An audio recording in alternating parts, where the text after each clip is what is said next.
सचिन खोडे. आपल्यासोबत सर्पमित्र अक्षय सोनवणे आत्ता आहे. मला तौसिफ शेख यांच्याकडून कळलं की अक्षय सोनवणे हा फार चांगला सर्पमित्र आहे, पण त्याच्याकडं साप पकडण्यासाठी योग्य ते हत्यार नाही आहे.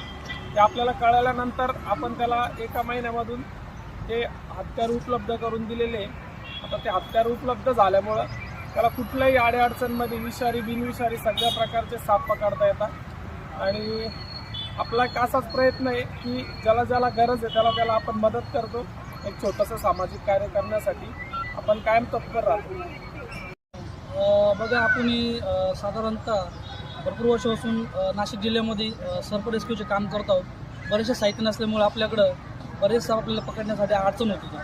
तर आपल्या तोसिफ दादांनी आपल्याला एक ठिकाणी दादांना सांगितलं होतं की तुम्हाला जे हत्यार आहे ते आपण मिळवून देऊ.